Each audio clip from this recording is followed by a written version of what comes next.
بسم اللہ الرحمن الرحیم۔ میرا نام ہے عائشہ محمد اور میں خود 10ویں جماعت کی طالبہ ہوں، اور میں نے ایک سبجیکٹ لیا جو کہ بہت ریئر ہے، بہت کم لوگ لیتے ہیں۔ اس کے نوٹس ملنا، اس کی بک ملنا، اس کے پاس پیپرز ملنا بہت مشکل ہے۔ کیونکہ میں پرائیویٹ پڑھ رہی ہوں تو مجھے یہ سب ڈھونڈنا پڑا، اور میں نے انٹرنیٹ کی مدد لی، اور بہت زیادہ محنت کے بعد مجھے اس کے نوٹس تو ملے نہیں، بٹ اس کی بک مل گئی اور اس کے پاس پیپرز مل گئے۔ تو اب اس کے نوٹس میں خود بنا رہی ہوں، لیکن میں نوٹس نہیں بنا رہی ایگزیکٹلی، میں جو پاس پیپرز ہیں اس کو سولو کر رہی ہوں، تو وہی بہت زیادہ ہیں۔ تو اگر ہم 10 ایئر بھی اس کی یاد کر لیتے ہیں، 10 ایئرس کے جو پیپرز ہیں اس کے وہ یاد کر لیتے ہیں، تو ہمیں بہت زیادہ آسانی ملے گی۔ تو یہ میری پہلی ویڈیو ہے، امید کرتی ہوں آپ لوگوں کو پسند آئے گی۔ تو شروع کرتے ہیں۔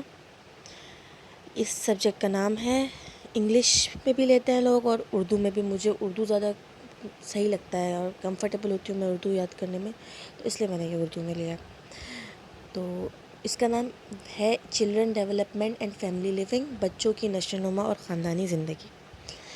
تو اس کا میں نے پہلے تو اس کے جو ہے پیپرز اکٹھا کی، اس کے بعد اس کا PDF بنایا، تو اس میں جو ہے میری کافی محنت لگی۔ تو شروع کرتے ہیں۔ اس کا فرسٹ پیپر ہے 2011 کا، اور یہ دیکھیں یہ MCQs ہیں، ان کو میں نے حل کیا ہے۔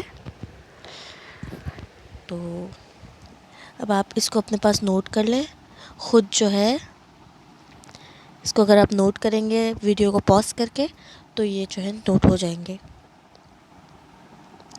ٹھیک ہے، یہ ٹوٹل اتنے ہی ہیں۔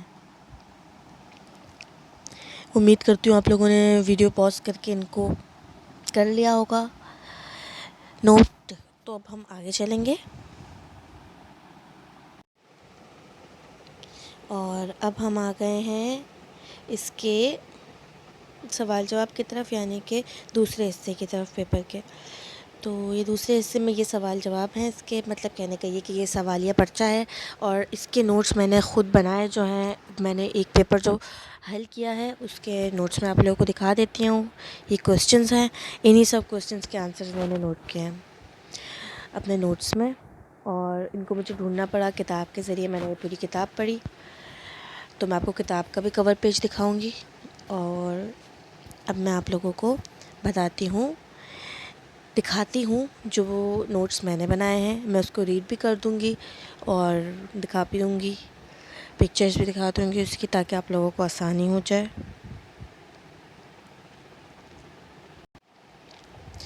اور یہ ہے ہماری بک کا کور پیج۔ یہ جو ہے کمپلسری سبجیکٹ نہیں ہے، جو لوگ پرائیویٹ پڑھتے ہیں اور پڑھنا چاہیں تو یہ سبجیکٹ پڑھ سکتے ہیں۔ تو اب ہم شروع کریں گے اس کی کوسچن آنسرز، جو کہ 10 ایئر یعنی کہ فرسٹ، ابھی تو فرسٹ ہی ہے، 2011 کے ایئر سے جو ہم نے کوسچنز لیے ہیں اس کے آنسرز۔ تو اب میں پڑھنا شروع کروں گی۔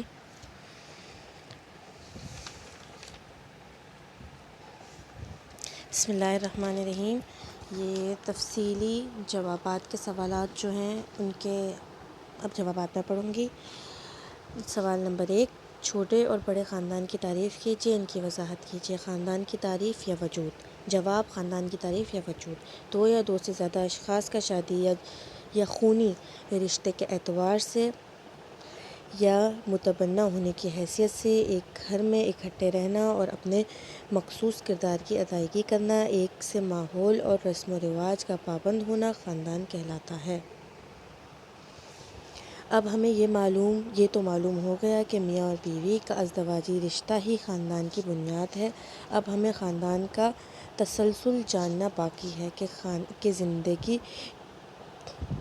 کیوں کر رواں دواں ہے، اس کا کیا چکر ہے۔ غور کریں تو معلوم ہوگا کہ حضرت آدم سے لے کر اب تک ہماری زندگی کا یہی چکر ہے اور رہے گا، اسی سے ہی دنیا قائم ہے۔ خاندان دو قسم کے ہوتے ہیں، مشترکہ خاندان اور انفرادی خاندان۔ ہیڈنگ: مشترکہ خاندان ایک ہی چھت کے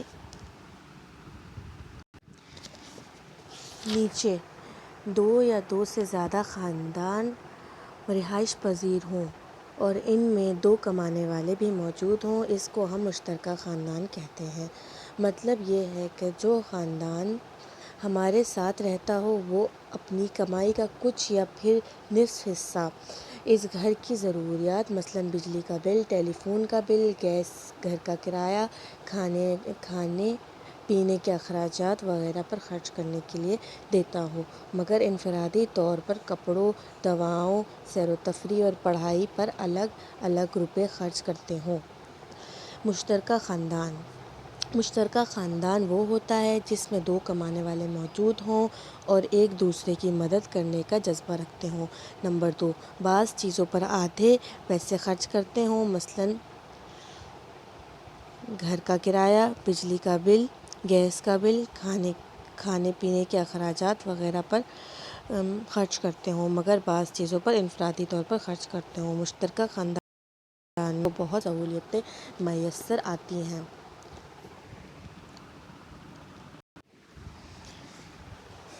جن سے ہر فرد فائدہ اٹھا سکتا ہے۔ نمبر 4، مشترکہ خاندان کی وجہ سے ہر انسان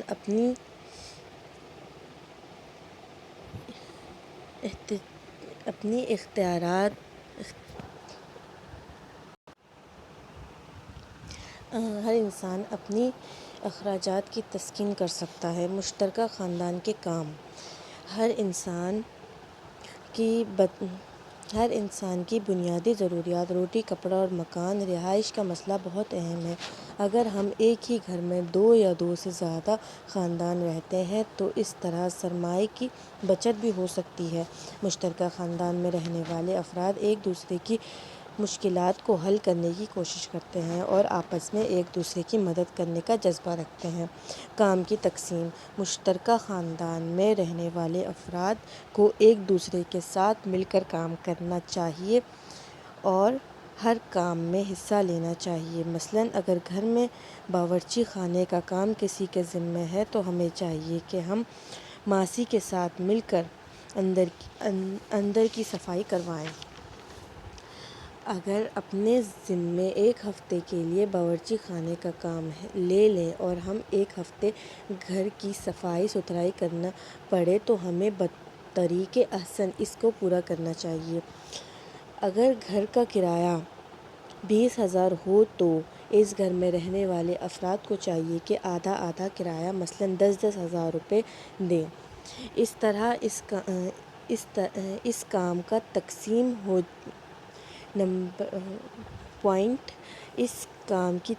ہو جائے گی اور کسی کو کسی سے شکایت نہ ہوگی۔ اس طرح ہمیں جو بھی کام کی ذمہ داری دی جائے تو ان کو بطریق احسن پورا کریں۔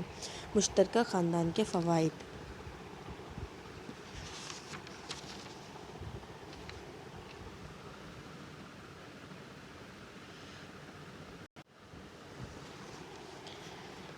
مشترکہ خاندان کے فوائد: مشترکہ خاندان میں ہر شخص کو سہولیات میسر آتی ہیں اور ہر کسی کو زندگی کی ہر خوشی ملتی ہے۔ نمبر 2، مشترکہ خاندان میں رہنے والے افراد ایک دوسرے کی مدد کرنے کے لیے ہر وقت تیار رہتے ہیں۔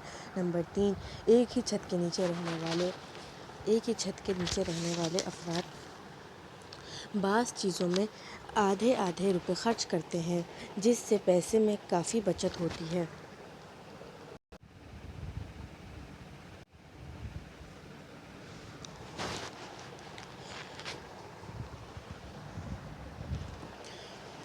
نمبر 5، ساتھ رہنے سے پیار و محبت بڑھتا ہے اور ایثار و قربانی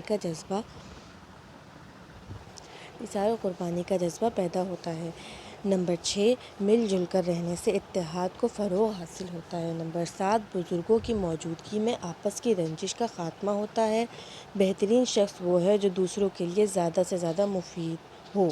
مشترکہ خاندانی نقصانات: مشترکہ خاندان میں رہ کر انفرادی آزادی میں کمی آ جاتی ہے اور ہر شخص اپنی خواہشات کی تکمیل نہیں کر سکتا۔ نمبر 2، دوسرے لوگوں کی خواہشات کے احترام میں بعض اوقات اپنی خواہشات کو قربان کرنا پڑتا ہے۔ نمبر 3، گھریلو استعمال کی چیزوں میں کبھی کبھار جھگڑا ہو جاتا ہے۔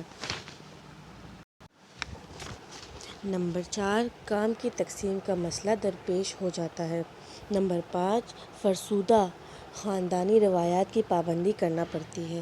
انفرادی خاندان میں ایک ہی خاندان رہائش پذیر ہوتا ہے، ایک ہی کمانے والا اس گھر میں ہوتا ہے اور بچوں کی خواہشات کی تکمیل اس پر لازم ہوتی ہے۔ انفرادی خاندان کی خصوصیات: نمبر 1، انفرادی خاندان میں ایک ہی کمانے والا ہوتا ہے۔ نمبر 2، انفرادی خاندان میں کسی بات پر کوئی دخل اندازی کرنے والا نہیں ہوتا۔ نمبر 3، انفرادی خاندان میں ہر شخص اپنی خواہشات کے مطابق چیزوں کا انتخاب کر سکتا ہے اور اپنی خواہشات کو دوسروں کی خواہشات پر قربان نہیں کرنا پڑتا۔ نمبر 4،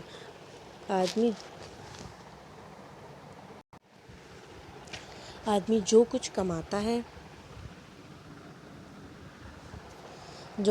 کر لاتا ہے اس کو خرچ کرنے کے لیے ایک بجٹ تیار کیا جاتا ہے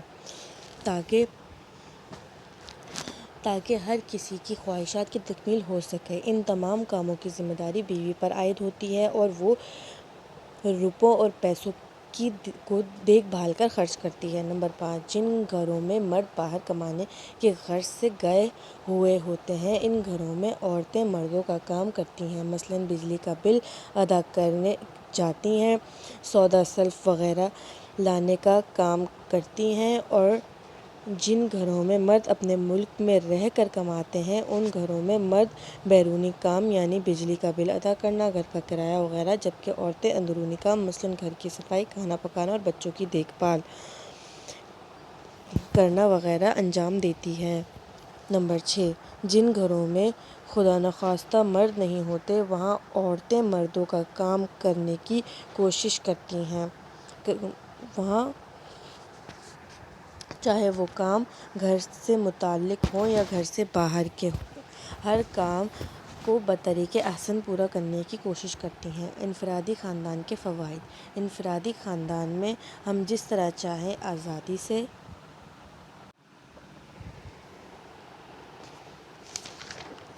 سے فائدہ اٹھا سکتے ہیں اور جتنی چاہیں آزادی حاصل کر سکتے ہیں۔ نمبر 3، گھر میں ایک یا دو بچے ہوتے ہیں اور وہ خاندان اچھی طرح پھلتا پھولتا ہے۔ جس گھر میں ایک یا دو بچے ہوتے ہیں وہ خاندان اچھی طرح پھلتا پھولتا ہے۔ نمبر 4، انفرادی خاندان میں کوئی دخل اندازی نہیں کر سکتا۔ نمبر 5، انفرادی خاندان میں بچوں کی ایک اچھی نشو و نما ہوتی ہے، ذہین اور سمجھدار بچے ہوتے ہیں۔ نمبر 6، انفرادی خاندان میں ماں باپ بھی پریشان نہیں ہوتے اور ان کی ذہنی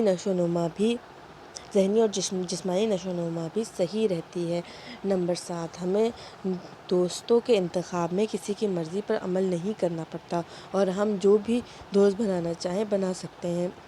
انفرادی خاندان کے نقصانات: نمبر 1، انفرادی خاندان میں بچت نہیں ہو سکتی، کمانے کی ذمہ داری ایک ہی شخص پر ہوتی ہے۔ نمبر 3، جن افراد کی تنخواہ کم ہوتی ہے وہ نہ تو بچت کر سکتے ہیں اور نہ ہی زیادہ خواہشات کی تکمیل کر سکتے ہیں۔ نمبر 5، الگ رہنے سے پیار اور محبت میں کمی آ جاتی ہے۔ نمبر 6، بزرگوں سے دور رہنے سے ہم ان کی شفقت سے محروم ہو جاتے ہیں۔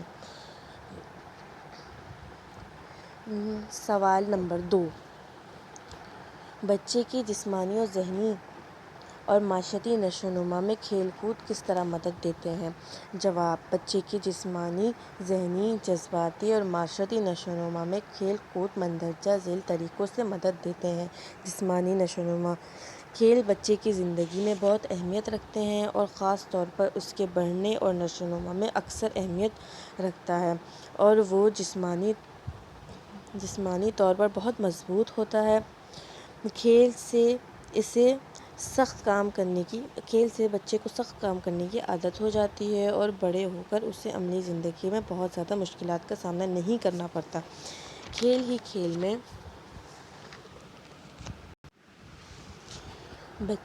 بچوں کو اپنے پٹھوں کو قابو کرنے، درخت پر چڑھنے اور رسہ کودنے سے وہ جسمانی طور پر مضبوط ہوتا ہے اور ان تمام باتوں سے اسے اپنے اوپر قابو کرنے کی عادت ہو جاتی ہے۔ وہ بچے جو کھیل میں کافی سنجیدہ ہوتے ہیں، ان کی خواہش ہوتی ہے کہ ان کے گھر والے ان کی ہمت بڑھائیں اور وہ اپنا زیادہ سے زیادہ وقت کھیل میں صرف کر دیں۔ معاشرتی نشوونما: اس وقت بچے معاشرتی تجربات سے آشنا ہوتے ہیں۔ ڈاکٹروں کا خیال ہے کہ چھوٹے بچوں کو دن میں کم از کم 4 گھنٹے مختلف کھیلوں میں گزارنے چاہئیں۔ کھیل سے بچوں میں آپس میں روابط بڑھتے ہیں۔ ان کی وجہ سے بچے قریب آ سکتے ہیں۔ کھیل سے بچے کو کچھ لے کر دینا پڑتا ہے کے اصول سے آشنا ہوتا ہے۔ اس میں یہ سمجھنے کی صلاحیت پیدا ہوتی ہے کہ ساری دنیا اس پر چل رہی ہے۔ کھیل سے اندرونی احساسات کا اظہار ہوتا ہے۔ ہیڈنگ: کھیل سے بچہ اپنے جذبات کو ظاہر کرتا ہے۔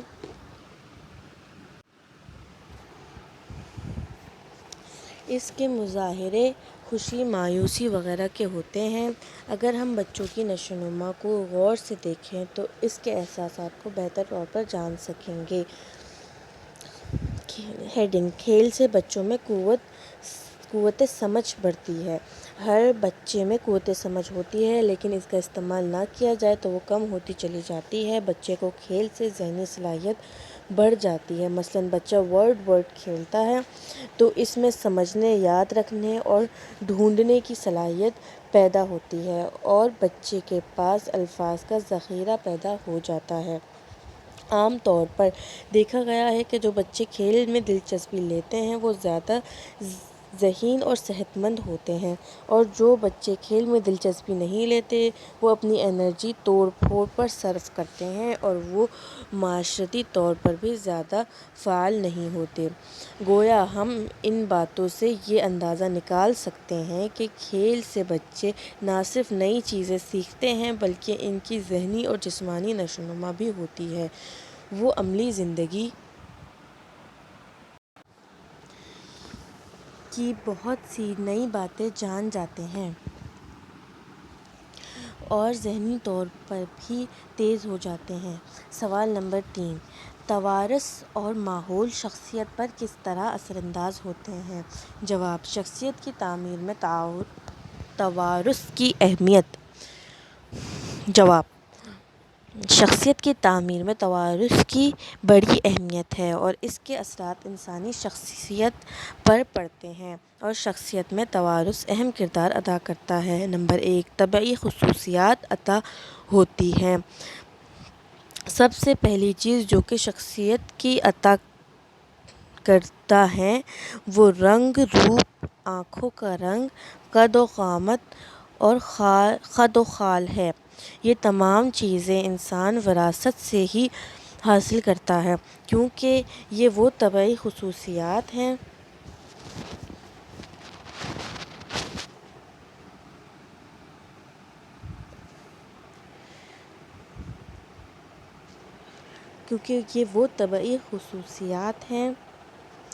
جو کہ قدرت کی طرف سے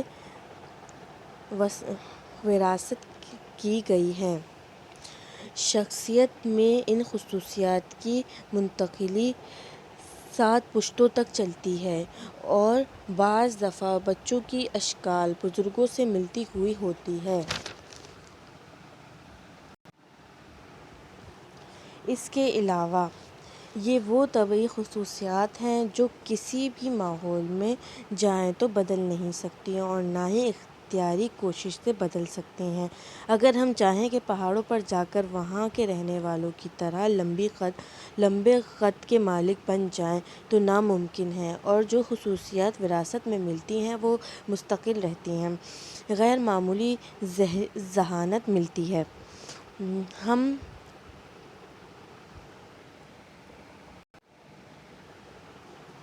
ہم دیکھتے ہیں کہ بعض بچے فطین یعنی غیر معمولی ذہانت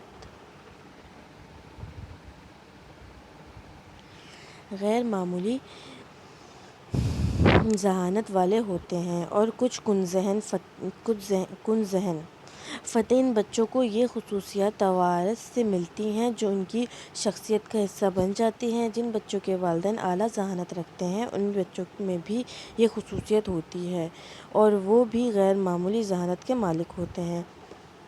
تخلیقی اور فنکارانہ صلاحیت منتقل ہوتی ہیں۔ وراثت سے انسان کو بعض صلاحیتیں بھی ملتی ہیں، مثلاً فنکارانہ صلاحیتیں۔ فنکارانہ خاندان کے بچوں میں ضرور کوئی نہ کوئی اس صلاحیت کو حاصل کرتا ہے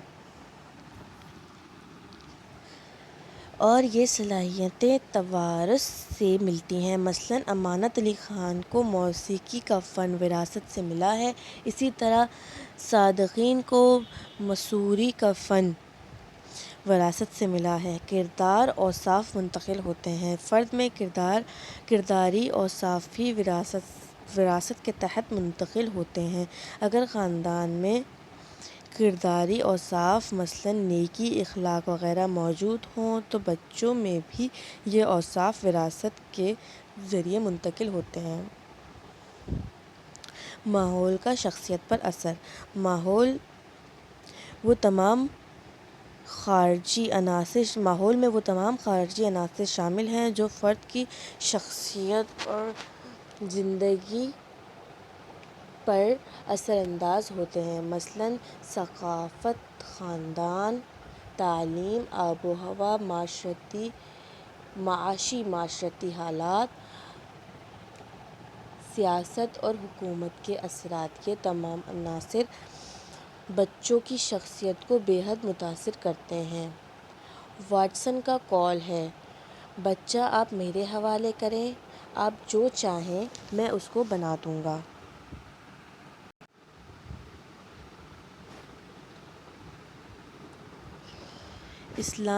اسلام نے بچے کو بے داغ کہا ہے۔ والدین اس کو یہودی، عیسائی جو چاہے بنا دیتے ہیں۔ بچے میں مذہبی تہذیبی شعور پیدا کرنا کس حد تک ضروری ہے؟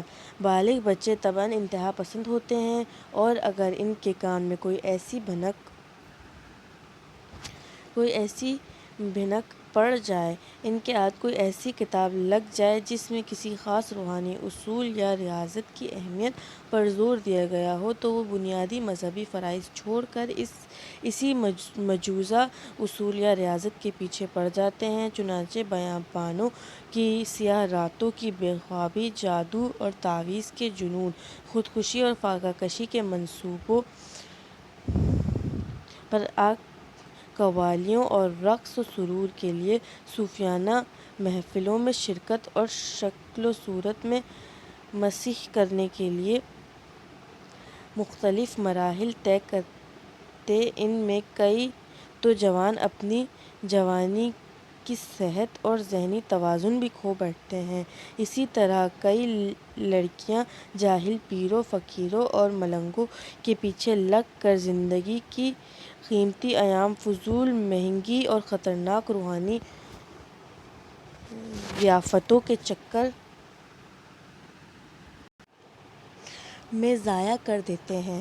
بالغوں کو ان روحانی گمراہیوں سے بچانا کوئی مشکل امر نہیں۔ روحانیت کا بہترین ضابطہ قرآن و سنت ہے۔ متوازن روحانی زندگی کی بہترین مثال نبی پاک صلی اللہ علیہ وسلم کا اسوۃ الحسنہ ہے۔ اگر بالغ لڑکے لڑکیوں کو یہ نسخہ ذہن نشین کرا دیا جائے کہ ان کو روحانی رہنمائی کے لیے قرآن مجید، حدیث شریف اور اسوۃ الحسنہ بہت کافی ہیں تو وہ ان انتہا پسندانہ روحانی ہتھ کنڈوں کا شکار نہیں ہو سکتے جو مذہبی کم علمی خارجی اثرات کی وجہ سے ہمارے معاشرے میں فروغ پا گئے ہیں۔ لڑکوں کی فرقہ وارانہ منافرت لڑکے لڑکیوں کو بہت بری طرح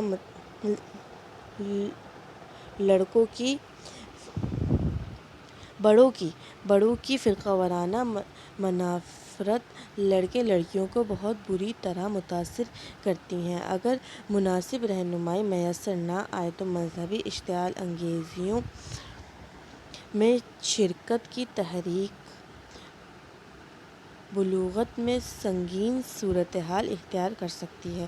بالغوں کو ان افسوسناک گمراہیوں سے بچنا بے حد ضروری ہے۔ انہیں یہ سمجھنا چاہیے کہ اسلام میں امت کے اختلافات کو رحمت تو قرار دیا گیا ہے، مگر باہمی اختلافات کی بنا پر دوسروں کو نقصان پہنچانے والا فرد کسی صورت بھی صحیح مسلمان کہلانے کا مستحق نہیں ہوتا۔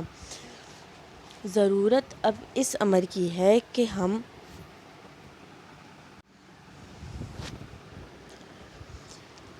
ہم اپنی نئی پور کو اس نئی دور کو نئی نسل کو اس بات کی تعلیم دیں کہ وہ فقط مسلمان ہیں، محض شیعہ، سنی یا وہابی ہرگز نہیں ہے۔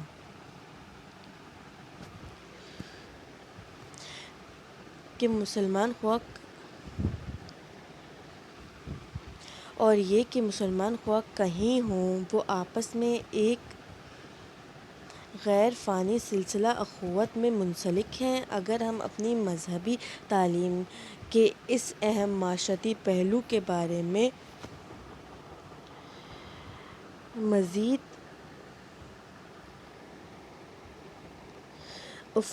غفلت یا کجوری سے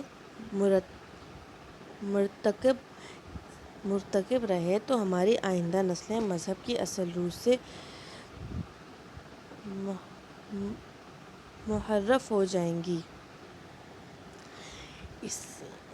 ایسے میں متبادل روحانی صحبتوں اور جدید اقتصادی نظاموں کو اپنی واضح خامیوں کے بارے میں ہماری معیشت و معاشرے میں سرایت کر جانے کی خاطر خواہ مواقع ہاتھ آ جائیں گے۔ اس کا کہنے کا مطلب یہ ہے کہ اگر ہم اپنی نسل کو نہ سنبھال سکے اور ان کی صحیح رہنمائی نہ کر سکے تو یہ جو غلط طریقے ہیں اور غلط لوگ ہیں، ان کو موقع ملے گا اور یہ ہماری نسل کو اور نوجوانوں کو بگاڑیں گے۔ سوال نمبر 5، اسلامی معاشرے میں ایک اچھے پڑوسی کے کیا فرائض ہیں؟ جواب: اسلام کی روح سے پڑوسیوں کے چند تعلقات مندرجہ ذیل ہیں۔